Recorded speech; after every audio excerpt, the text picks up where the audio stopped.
Hello, আসসালামু আলাইকুম viewers, সবাই কেমন আছেন?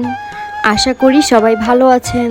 আল্লাহর রহমতে আলহামদুলিল্লাহ আমরাও ভালো আছি। আজকে আমরা রান্না করছি সিমেন্টের চুলাতে।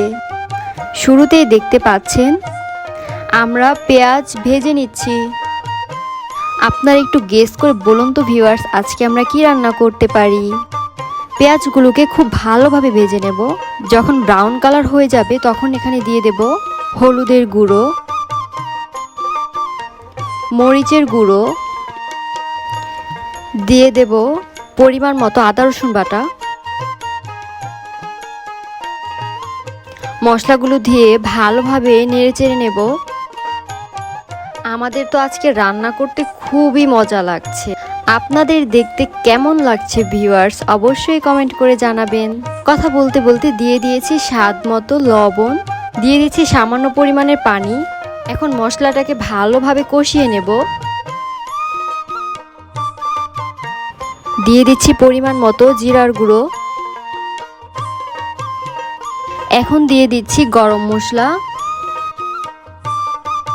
ভালোভাবে নেড়েচেড়ে মিক্স করে নেব। আজকে আমরা রান্না করছি লাকড়ির চুলাতে। লাকড়ির চুলাতে রান্না করলে রান্নার স্বাদটা দ্বিগুণ বেড়ে যায়, তাই না ভিউয়ার্স?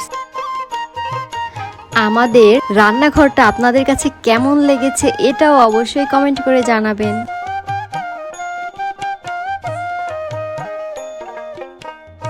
আমাদের মশলাটা কষানো হয়ে গেছে। এখন আমরা এখানে দিয়ে দেব মাংস। আজকে আমরা গরুর মাংস রান্না করব আমাদের এই সিমেন্টের চুলাতে। সবগুলো মাংস দেওয়া হলে মাংসটাকে খুব ভালোভাবে নেড়ে চেড়ে নেব। সকাল সকাল আমরা রান্না করছিলাম। রান্না করতে করতে আমাদের ক্ষুধা লেগে গিয়েছিল, তাই মুড়ি মেখে দোকান থেকে রুটি কিনে আমরা সবাই মিলে খেয়ে নিলাম। এই ব্রেডটা খেতে খুবই মজাদার ছিল। এইদিকে আমাদের মাংস কষানো শেষ।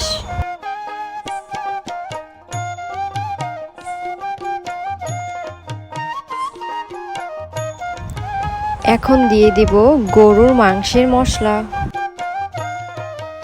রান্না করতে করতে আমাদের লাকড়ি শেষ হয়ে গিয়েছিল, চলে গিয়েছিলাম লাকড়ি আনতে।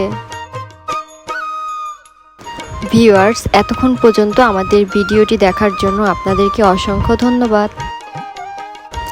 গ্রামের বাড়িতে না গিয়ে বাড়িতেই গ্রামের ফিল নিয়ে নিয়েছি আমরা। আজকে আমাদের লাকড়ি চুলাতে রান্না করতে বেশ ভালো লেগেছে। আপনাদের সাথে কথা বলতে বলতে আমাদের মাংস রান্না প্রায় শেষ। এখন দিয়ে দিচ্ছি ঝোল।